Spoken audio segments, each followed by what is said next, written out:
We have reached the final week of the regular season, and at the end of this weekend, we will know which teams continue to play on the road of champions.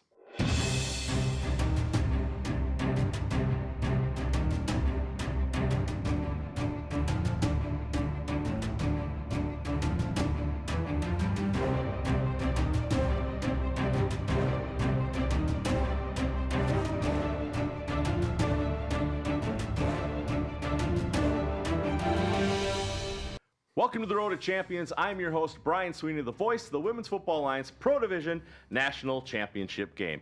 Alex Wested is back in studio this week, and one thing is for sure, Week 7 of the regular season did not disappoint, as the teams are battling on the gridiron to secure playoff seeding. Let's jump right into the scores and highlights from Week 7. In the only non-division game last week, the Nevada Storm guaranteed themselves a 500 season when they came back from Louisville with the victory over the River City Grizzlies 42-0. And in pro versus pro games, looking to win 3 straight games, the Dallas Elite Mustangs welcomed the Nebraska Pride. In the end, it was the Pride who are fighting to remain in the playoff talks that came out on top, final score 22-0.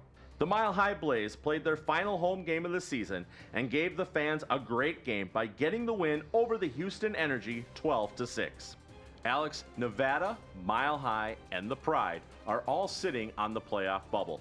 Which of these teams has what it takes to continue on into the postseason? The easy question here is that you look at these 3 teams, you figure 2 of the 3 will make it in. It's just a question of whom. You like Nevada, they already have a win over the Cali War, the team that's probably that 2 seed in the American Conference. You also look at it from an outside perspective and look at what Nebraska has done, sweeping that regular season series with Mile High. I think those 2 teams are on the straight trajectory to get there. The order of them remains a question. Minnesota probably going to be that 3 seed, but which one is the team that heads to St. Louis? Which one is the team that heads to the East Coast to play out of the National Conference? That's what I'm curious about. That's what I'm curious to see when this regular season wraps up. When we come back, we will look at last week's Games of the Week. In the first of 3 Games of the Week, the Tampa Bay Inferno put up 40-plus points for the first time since Week 1 of the 2023 season, and in doing so finished their home season with a winning record, this time by a score of 42-0 over the Philly Phantoms. Alex, Tampa played good, consistent football all season long, and in the last 2 weeks they have shown that they're becoming a contender in the East. Your thoughts on this game? Well, it's a rise of the Tampa Bay Inferno that's been really fun to watch this season, especially in the back half of the season. There was always a question of when was this Tampa team going to refine that form that had them in a good spot and be able to be that contender in the southeast part of the United States. Do they have the ability to contend with a DC and with a Pittsburgh? We know that answer is yes. Can they do so on the road? We also know that answer is yes. This is a potential for an upset. Maybe not something I'd put in anything more than maybe a light pencil, but I think the upset potential is there for the Tampa Bay Inferno. Meanwhile, for Philly, again, the struggles continue. A team that just has not been able to put points on the board. It's been frustrating to watch, and I think from an outside perspective, a neutral perspective like we have, in terms of the Philly Phantoms, you are hoping for more for them back in this first season, and to still see that 0 on the scoreboard, not just for a game, but for a season, it's really heartbreaking, and I'm hoping for better things for Philly next season. And in the second of the Games of the Week, looking to be one of 2 teams at the pro level to have an undefeated season, the Pittsburgh Passion welcomed the DC Divas for the second matchup this year. 2 weeks earlier in DC, it was all passion. This game, however, behind a great defensive front, the Divas were able to get the upset and prevent the Passion from getting their perfect season. Final score, 22-19. Alex, we have seen some great things this season from DC quarterback Amanda Congialdi, and the Passion were held to under 20 points for the first time this year. Your thoughts on this game? Well, first, let's give credit where credit is due. Amanda Congialdi, that game-sealing play, rather than taking the ball into the end zone, doing everything in her power to go down short of that goal line. That's elite MVP level quarterbacking that you expect from her. She's having an MVP season. She's getting the help from around her this year, and this DC team is legit. Certainly we've seen that in Minnesota. We've seen that in the games that they've played. This is a really good team that's going to be very exciting to see. Pittsburgh, on the other hand, the struggles at home continue. It's not just in this case, and maybe this is magnifying things bigger than it should be. It's not just Makai Chavez throwing 2 interceptions in the first half and Pittsburgh not having their offense running like they're supposed to. Those things will happen. That's part of the game. It's part of you plan in for mistakes to happen. It's part of football, right? Nobody plays a perfect game every single time. And if you're not going to play a perfect game, at least have it be at home. What you can control, however, is when you have 4 minutes left and you have 4th and 24 and you look at a play and say, let's play hero ball. That's where I take the issue. The Pittsburgh broadcast mentioned, you not only have the 2-minute timeout, you have 3 timeouts in your pocket, and you choose to go for it on 4th and 24. Yes, Marcelino Chavez almost made that great end around, was 5 yards short.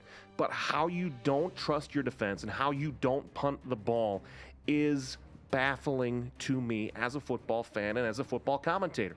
In other professional leagues, game management like that results in people getting fired because it's that egregious of a decision, that egregious of a play to make. You held DC to 21 points. Your defense is stellar. Get another stop. Even on that drive, when you turn it over on downs, you still get multiple stops on 3rd and 4th down. That you get those on the other side of the field. Well, hey, guess what? You get the ball back on a punt yourself. Watching that game on Saturday and watching it again here before we recorded today, I don't understand, and I can't rationalize the hero ball decision. And now there's some stress in Pittsburgh with Cincinnati coming in this week. It's going to be a very nervous time in the Steel City. And in the 3rd game of the week, the Minnesota Vixen headed west in hopes of finding gold in the form of the number 2 seed in the American Conference when they faced off with the Cali War. The first half of this game had both offenses looking for a rhythm, but in the second half it was an Old West shootout with both teams firing everything they had. Minnesota, for the 2nd and 3rd time this season, successfully recovered onside kicks. However, with Spidey Barrett breaking records and tackles, the clock ran out before the Vixen were able to finish their final drive. Final score, 64-61, Cali War. Alex, this was the highest scoring WFA Pro game in history, and Minnesota has now ran out of time on 2 final drives this season. Your thoughts on this game and what it could mean for the playoff seeding? Well, I've been fairly critical over Minnesota over this season in more ways than one. Whether it be looking at their results, it felt like I've been more critical of Minnesota in their losses rather than praising what the other team did. I think this is a game against the Cali War where Minnesota did everything that they could. You looked at this game, yeah, Aaron Kelly had an early interception, but your defense was getting stops. It might not look like it when both teams are scoring 60 points, but the Minnesota defense got stops. Not to mention, again, the cojones by Connor Joe Lewis going for not just one onside kick, but another that immediately followed it. That's exciting football. You show this game to a football fan, and you show this game to somebody that you might want to have take an interest in the WFA. This is the game you show. Was the defense special, elite? Not by any means. But that gunslinging mentality for both of these teams was outstanding to watch. And for Minnesota, you said it, the clock just ran out. That happens in football. But you look at the games that they've played in St. Louis and Cali, you'll take your chances if you go there again. The effort was there. The completion was there. It was just you ran out of time. And that's the most frustrating thing for Minnesota. For Cali, let's heap some praise on Cali too here. Brianna Barrett is the best athlete. Not necessarily the best player, but the best athlete in the WFA. Speed, ability, great game-breaking plays. It's hard not to look at what she's done this year and consider her not just for offensive MVP of the American Conference, but perhaps MVP over the entire league at all. She's changed the Cali War's offense from something that was not necessarily consistent in years past to being really, really good this year. And when you look at that as a player, as somebody that you have to game plan around, it's not just that they lined her up at wide receiver as they did in years past. They put her back behind in the running back formation. She did a great job being a two-way player on defense as well in this game against Minnesota. And then when you have players that just hand her the ball on a kickoff return And oh, there she goes. It's similar to when the Indiana Pacers give Tyrese Halliburton the ball and say, okay, here you go, because something special is going to happen every time. This is a dangerous matchup for anybody to have to go to Los Angeles and have to play the Cali War, because not just Brianna Barrett, Chantel Wiggins played a great game as well. This is a really dangerous team, and they've been waiting a long time to say that in Los Angeles. When we return, we will look at the Week 8 matchups. It's the final week of the regular season, so here are the Week 8 matchups. The only undefeated team in the Pro Division, the 5-0 St. Louis Slam, come off of a bye to face the 2-3 Indiana Valor of Division 2. The 2-3 Tampa Bay Inferno look to finish the season at 500 when they are on the road to face the 3-2 West Palm Beach Coyotes of Division 2. Last season, these teams met twice, with each team winning on the road. And in Pro versus Pro games, the 3-2 DC Divas end their season at home when they host the 0-5 Philly Phantoms. These teams met back in Week 1 of the season, with the Divas on top 71-0. The 2-3 Minnesota Vixen are looking to get the season sweep over the 4-1 Nebraska Pride. These teams also met in Week 1 this year, with Minnesota giving the Pride their only loss of the season, 41-0. The 2-3 Dallas Elite Mustangs are on the road to face the 2-3 Houston Energy. These teams met earlier this season, with Houston coming out on top 47-6. Cali is on a bye. Alex, DC, Minnesota, and Nebraska are all looking for wins to help with their playoff seeding. Your thoughts on who could still get a home field game? The only team of those three that is in the realm of possibility at this point is DC. And you ask a question off air, is how much does the DC Divas starters play? I think you have to play them all 60 minutes. Not just because, you want to be able to treat every opponent with respect, but if you have a poor showing against the Philly Phantoms with where they are in the Massey ratings, that might bring it down not just to be not in the number 1 seed, not in the number 2 seed, but now you could drop down to 3 if you don't have a good showing, because again, Massey doesn't care who's playing the game and who's not. It just cares about that final score line and where that game is. I think realistically, if you're DC, if you play your starters for 3 quarters, hopefully more, and you have a good score line, a good margin, I think you're fine at that point. But even with the bye week off, I would not be surprised if DC plays all their starters. And for Minnesota, Nebraska, that game is really interesting to me, but we'll talk more about that later. And in the first of 2 games of the week, the 4-1 Pittsburgh Passion welcome the 5-0 Cincinnati Cougars of Division 2. This game will air at 6 p.m. Eastern on the All-Women's Sports Network. Alex, the WFA is making a statement with this game highlighting a Division 2 in our Pro Game of the Week. Cincinnati has shown us this season that they are ready for prime time. Your thoughts on this matchup? Well, let's start with the first thing I noticed in this matchup, Brian, is the numbers. When you see these Massey ratings come out, you expect to see the pro teams at the top level. This is not one of those times. Right now, the Cincinnati Cougars are ahead of the Pittsburgh Passion in the Massey ratings. We saw that two weeks ago when Salt Lake was the number 1 team in the country based on the Massey ratings. When we talked a couple of weeks ago about the Pittsburgh Passion having the road to Canton seemingly be through home, being through the Steel City, this looked like a matchup where you could get some players in, you could maybe not take it as seriously, you could have some fun with it, that kind of end of season, regular season matchup, you wrap up a home field, whatever.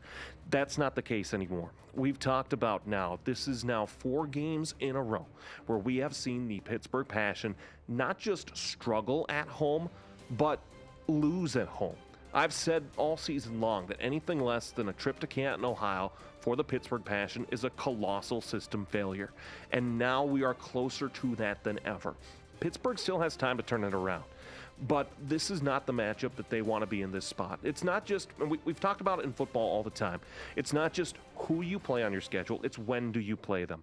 Because if you think about football as a game of momentum, that momentum continues to shift down. This is an opportunity perhaps for Pittsburgh to pull themselves back up heading into the postseason, or it can pull them deeper down and then be on upset watch in the opening round of the playoffs. But for Cincy, they're in a similar situation for the Cougars. Winning Division 3 last year, probably heading to Canton, Ohio this year in Division 2. This is a fun team to watch, and I'm excited to see what happens on Saturday. And in the second game of the week, The 3-2 Nevada Storm welcomed the 2-3 Mile High Blaze.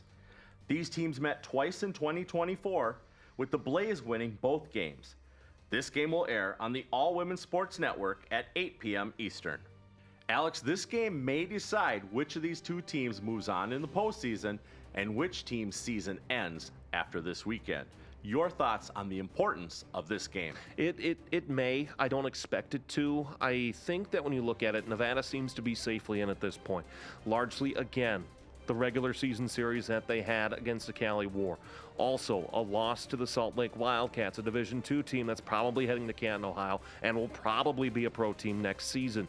You look at this matchup and you say, what can the Mile High Blaze do? They need to score points. And that's kind of been what my critique of them has been all season. They need to score points. And they're in a spot right now where this is a make or break play, not just for their season, but if they want to continue on that road to Canton. What happens in the postseason happens in the postseason.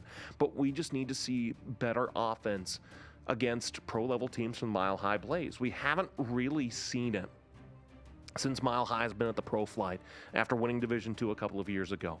This is an opportunity to buck that trend and be able to sneak your way into the postseason. You're about 60 points behind that last team that should be in from the American Conference. You need to win by multiple scores.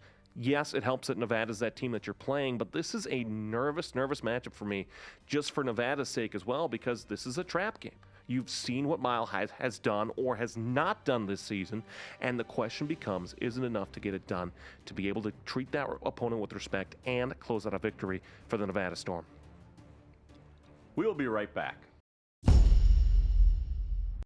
This season, for the first time, the Women's Football Alliance is changing the playoff format to better allow competition in the postseason. Because of the disproportionate number of teams between the National and American Conferences, the National Conference will only allow 3 teams to make the postseason at the pro level. This means the American Conference will send 5 teams to the playoffs. The number 1 and 4 teams will play each other, along with the number 2 and 3 teams. The number 5 team will be a wild card team and play the number 1 team in the National Conference. A similar format will be also used at the D2 level. Alex, this new format could make for an All-American Conference National Championship game in Canton, Ohio, if the wild card team wins out. Your thoughts, and do you like this change? Well, I love this change for a lot of reasons. Even you think about years past where the National Conference has had its top-heavy teams, but it hasn't had the depth that there is in the American Conference. There's a lot of really good teams in the American Conference. We've kind of talked about that over the years, where there's some good teams that, because of the playoff structure, they weren't able to get in. This opens up the door again for an upstart Nebraska Pride team that I don't think we really thought was going to be in this playoff conversation, but here they are. They keep proving people wrong, and good on them for that. Same too at the Division II level. It creates some really interesting matchups, especially out east, where you have, again, a Cincy team, a Baltimore team, an Atlanta team, all of which are in that conversation. And the temptation here, especially in Week 8, if I'm a Minnesota, if I'm a Nebraska, or if I'm a Nevada, how I approach this Week 8 game is very interesting to me, because I'm not saying lose it outright. You don't play to lose the game. We know this. Whether you're paying to play or whether you're being paid to play, you don't play to lose a game.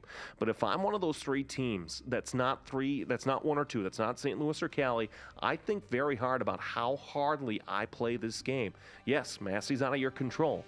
But if you can slip into that National Conference side of the bracket where there's proven to be some question marks in Pittsburgh, in DC, in Tampa, you might consider it. It's just a question of how far do you want to slide. And remember, there's always that fatal saying, you chose us, right? Or if you slip into that spot and you go to Pittsburgh and get the doors blown out of you, that's not a great look either. You do have some opportunities for some really exciting rivalries, though, in Canton, Ohio, if it gets there. Minnesota-St. Louis would be great to see. Likewise, Cali, Minnesota would be great to see. But I think that we're going to get an American and a national team in both championship games. Lois Cook continues her series of interviews with the women that make the Women's Football Alliance special. This week, sitting down with Amanda Congialdi of the DC Divas in her segment, A Timeout with Lo. Amanda Congialdi, quarterback, DC Divas. One defender crashes in the D end on her feet, shakes that off, ready, Here comes another defender, makes them miss, and then still another defender closing in. And what arm strength to throw it all the way across the field to the wide open Howell. All right, Amanda, you played in WFA. Can you talk about what the WFA means to your football career, how that has shaped your career, and what it's been for you? So I'm one of the players that have experience playing in another league prior to the WFA, called the IWFL at the time. And so I've been able to see a difference in some of the leagues. I think with the WFA, they've been a lot more consistent in terms of the growth. We've done a lot of monumental things as far as playing in Canton on an actual NFL field. We have several jerseys in the Hall of Fame, which I think is, groundbreaking in women's football. And I think the growth is just starting in terms of, the ESPN deal. So I think that there's a lot of opportunity that the WFA is really taking advantage of. And so I'm excited to see where it is in 5 years from now. Separation. Little pump fake. Kongi got a receiver wide open, unaccounted for, and all the way for the touchdown. You started out playing football as a young girl on the streets of Philly and got into football. Can you talk about that journey, like how you got into the sport? So football, the first sport I remember taking up. I have a brother who I'm close in age with, and football is very big in Philly, and so I would play on the street with the boys, and I'd be the only girl playing, and they would always let me play quarterback, and we would play with a bigger ball. So I think ultimately that developed my arm strength as a quarterback. And then my brother and I, we would be outside at like 12 a.m., 1 a.m., 2 a.m., right outside, find a street light wherever we can, and practice, over the shoulder throws, out of bounds throws. We would just compete and really challenge each other. So I think that really helped me grow in terms of the competitor in me. Back to pass, got time. Now she's going to roll out. Now she's going to run with it. No, throws it. Got an open receiver in the end zone. Caught, touchdown, Divas. And that is a touchdown for the Divas. And what's the message that you give to those younger girls who aspire, just like you did? Yeah, be a sponge. I would say the sky's the limit in terms of where you can go as a young athlete, especially compared to where I started in 2011. We didn't have things, girls weren't playing in high school, they weren't playing in college. The opportunities, they're creating the opportunities now as young girls. So seize those opportunities and understand that, they are opening the doors for other young girls as well. So I would say be a sponge, soak everything up, but also understand the opportunities that you have in front of you. Don't forget that tickets are on sale now for Championship Weekend in Canton, Ohio. This historic event will take place Friday, July 25th and Saturday, July 26th at the prestigious Tom Benson Hall of Fame Stadium, home of the Pro Football Hall of Fame. Tickets are on sale now through Ticketmaster at www.hofvillage.com. Don't forget, it's the final week of the regular season, so next week Alex and I will be off as we prepare to start our playoff coverage in 2 weeks. And if you have a story idea that you want to see on Road of Champions, please email us at roadofchampions@gmail.com. For Lois Cook and Alex Westhead, I'm Brian Sweeney, and we'll see you next time on the Road of Champions.